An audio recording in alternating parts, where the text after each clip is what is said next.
उस पर आपके होने पे कोई इतराज़ नहीं है। उसे वो टाइमलेस है, वो पहले से था, टाइम तो बहुत बाद में आया, ये सब आप मानने को तैयार है, जिसका आपके पास कोई सबूत नहीं, आपके पास कोई रीज़न नहीं है।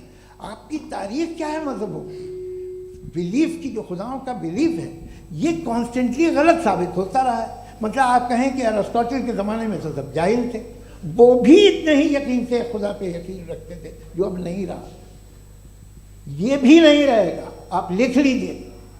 और इसके आसार आपको दुनिया में दिखाई देना शुरू हो चुके हैं। ये बहस क्या आज से 100 साल पहले इस तरह हो सकती थी? यहाँ तक तो आपको हम ले आए हैं। तो सर अरे इनको मदद की ज़रूरत नहीं भाई, ये सेल्फ सफिशिएंट आदमी है, आप क्यों इनकी मदद कर रहे हैं?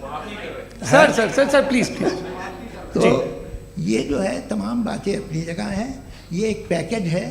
आप अकेले, कोई आदमी ऐसा नहीं जो सिर्फ गॉड को मानता हो, उसके साथ बहुत पैराफर्नेलिया आता है, अलग अलग पैराफर्नेलिया आते हैं।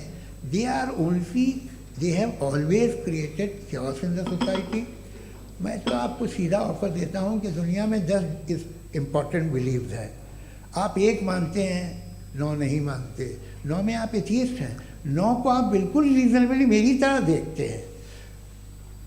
तो 90 मजहबी आदमी भी 90% एथीस्ट है, वो दूसरे खुदा नहीं मानता, एक खुदा मानता है अपना वाला, बाकियों को कहता है गलत है।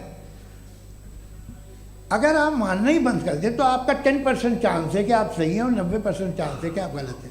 मेरा मशवरा है, आप मानना छोड़ दिए तो 50% चांस होगा कि आप सही हैं और 50% चांस होगा, 40% आप गेन करेंगे बाय बिकमिंग एन एथीस्ट।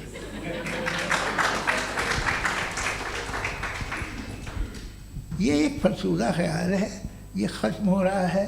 हो सकता है मेरी ज़िंदगी में ना हो, लेकिन ये हो जाएगा। जो बातें ये इनको आप मेटाफिज़िकल ये वो ऐसे रिस्पेक्टेबल टर्म दे दिए, ये तो उन लोग के हैं जिन्हें ना फिज़िक्स मालूम थी ना मेटा मालूम था, ये उन्होंने आपको दिए हैं। जी बहुत शुक्रिया आप दोनों लोगों का। और अब इस बातचीत का आखिरी राउंड शुरू होगा, डज गॉड एग्जिस्ट की ये बहस मुफ्ती शमाइल नदवी और जावेद अख्तर साहब के बीच। आप लोग अपने अपने हाथ ऊपर करेंगे, मैं यहाँ से तय करूँगा। और माइक हमारे पास है क्या? एक ही माइक है ऑडियंस के लिए? 2 माइक है, एक इस तरफ एक इस तरफ, ठीक है।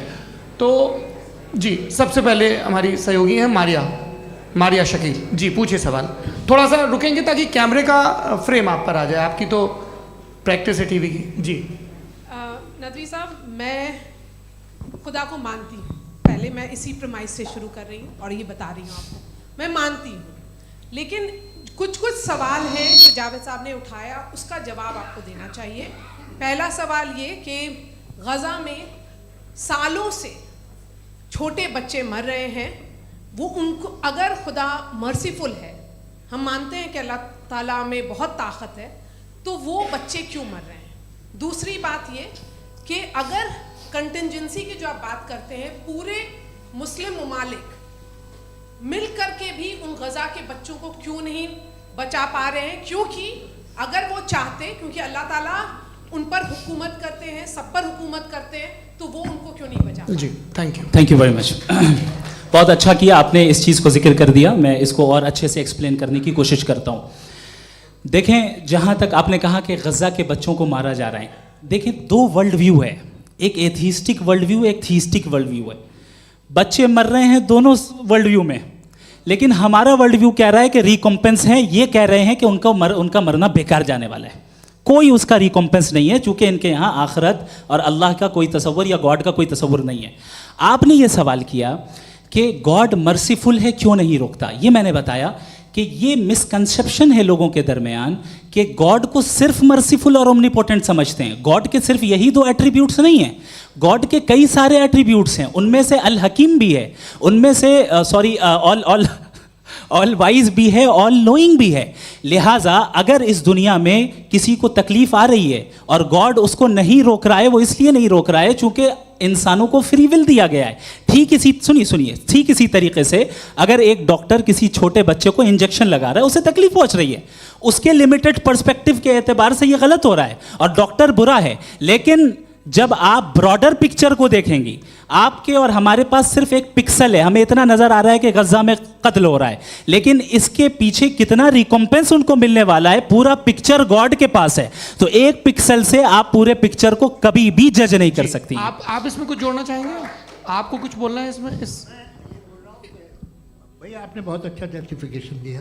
या आप वो जो वहाँ के प्राइम मिनिस्टर इजराइल के उन्हें भेजिए, वो बहुत खुश होंगे। आप जस्टिफिकेशन दे देना कि अगर गॉड नहीं है तो बच्चे क्यों मर रहे हैं, आप बताएं।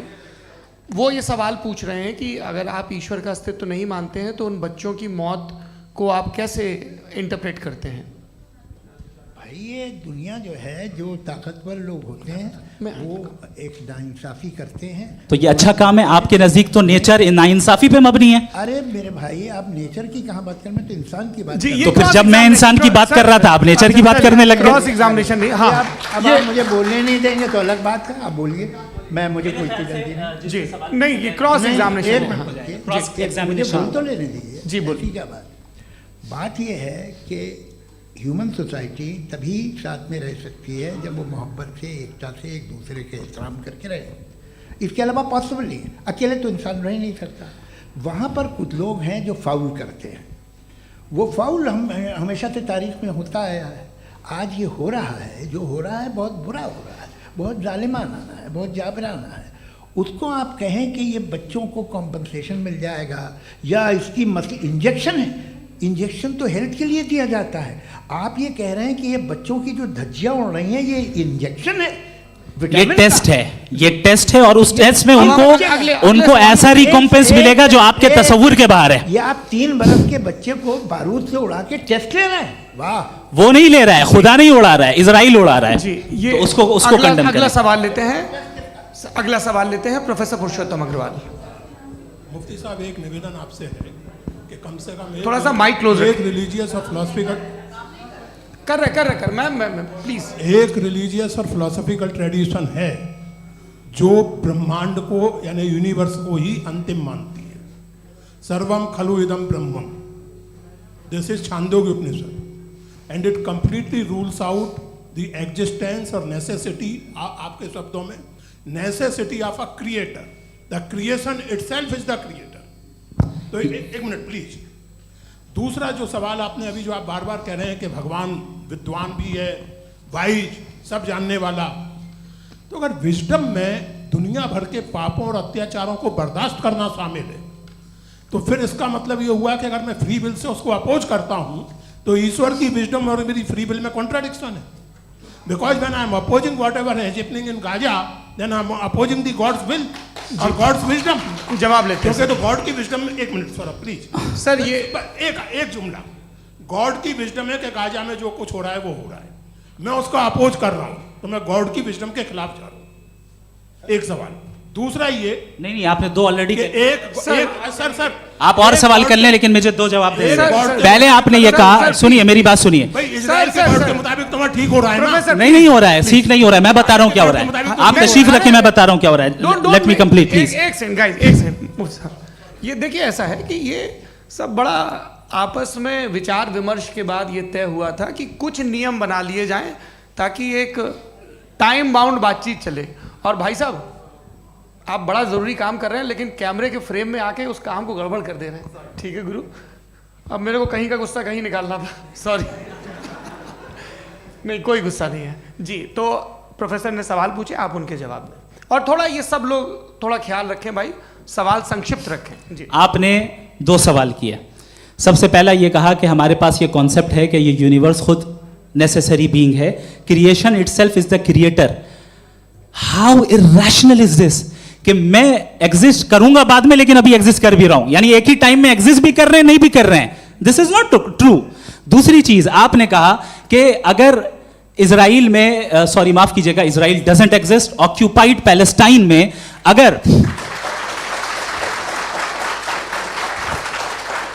अगर ऑक्यूपाइड पैलेस्टाइन में बच्चों को मारा जा रहा है फ्री विल की वजह से और गॉड नहीं रोक रहा, ये कॉन्ट्रडिक्शन है। ये बताइए कि एक एग्जाम में एक बच्चा गलत आंसर लिख रहा है, सुनिए, एग्जामिनर चाहे तो रोक सकता है, क्यों नहीं रोक रहा है? ये कॉन्ट्रडिक्शन है, ये कॉन्ट्रडिक्शन नहीं है। नहीं सर, ये आपस में जी, ये क्या आपका सवाल? माइक दीजिए। फ्री विल दिया गया है टेस्ट के लिए, अकाउंटेबिलिटी के लिए। अगर फ्री विल नहीं होता तो आप कहते हैं हमें रोबोट बना दिया गया। नॉट मिसरिप्रेजेंट माय पोजीशन, आपकी जो भी पोजीशन, मैं अपनी फ्री विल के नाते, अपने ह्यूमन विजडम के नाते गाजा में हो रही अत्याचार का विरोध करता हूं। बिल्कुल करना चाहिए। आपके हिसाब से मैं गॉड की विजडम का विरोध कर रहा हूं? बिल्कुल नहीं, वहां जो हो रहा है गॉड की बिल्कुल भी नहीं, बिल्कुल भी नहीं। उसका वहां पर गाजा में कत्ल होना ये इंसानों के गलत इस्तेमाल का नतीजा है, फ्री विल के इस्तेमाल का नतीजा है। गॉड इसका हुक्म नहीं देता, उससे रोकता है। यही तो मसला है ना, आपके लिए कॉन्सेप्ट क्लियर नहीं नहीं भाई, आपने तो बताया था इंजेक्शन लगाने से बच्चे को तकलीफ होती है, ये इंजेक्शन लगा। सर आप ऐसे रेटोरिक स्टेटमेंट दें तब तो कोई मसला नहीं, आपने समझते बोला कि रहेंगे। Injection this is a rhetoric statement, this is not a logical argument sir. I am sorry, I am ये सॉरी। आखिरी 30 मिनट बड़े मुश्किल होने वाले हैं। जी मुफ्ती साहब आगे बैठे हैं, इनको माइक दीजिए।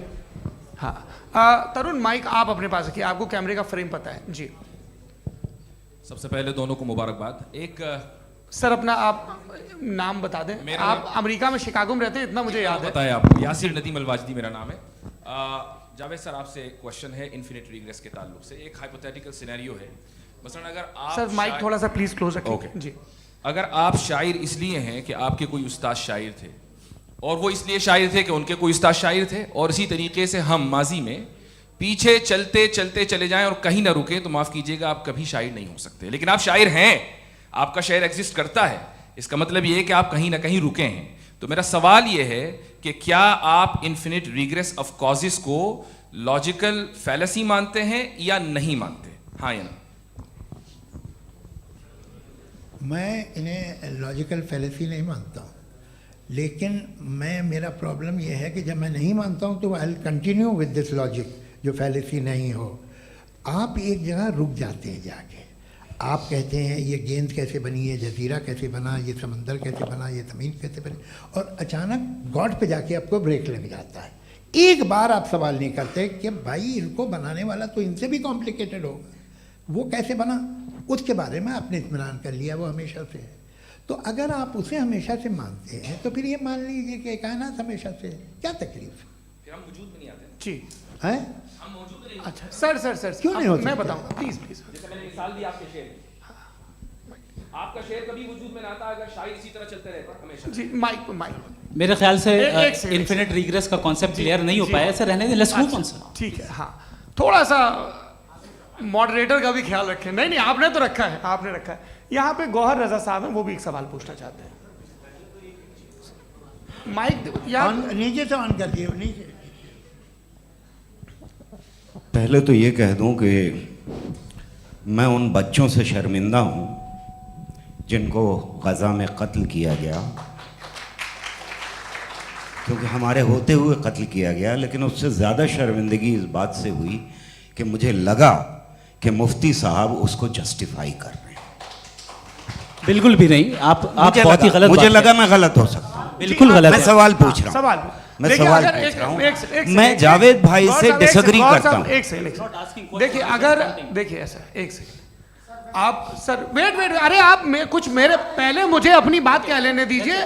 अगर ऑडियंस तय करेगी तो फिर मॉडरेटर का मतलब नहीं। मेरा आप सबसे ये कहना है, ये बहस दो लोगों के बीच में है, एक तरफ मुफ्ती साहब, एक तरफ जावेद साहब। पिछले 1.5 घंटे से ये लोग अपने अपने तर्क रख रहे हैं। आपकी इनसे इत्तेफाकी हो सकती है, ना इत्तेफाकी हो सकती है। मेरे उस्ताद मुझे सिखा गए हैं कि मुखामुखम में असहमति की गुंजाइश बची रहनी चाहिए।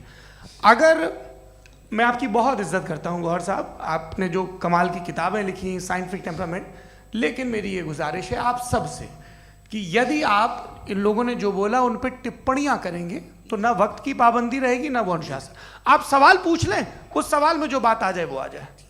मैं जावेद साहब से डिसएग्री करता हूं, इसलिए जावेद साहब से सवाल पूछ रहा हूं। आपका सवाल जावेद अख्तर साहब से। और सवाल ये है मेरा कि जावेद साहब ने कई बार लॉजिक का इस्तेमाल किया कि साइंस में लॉजिक है और रिलीजन में लॉजिक नहीं है। मेरा ख्याल ये है कि रिलीजन में भी लॉजिक है, लेकिन उस लॉजिक की बेसिस ये है कि आप रुक जाते हैं, जिसका जिक्र जावेद साहब ने बार बार किया, यानी खुदा के तसव्वुर पे आते हुए, गॉड के तसव्वुर पे आते हुए रुक जाते हैं।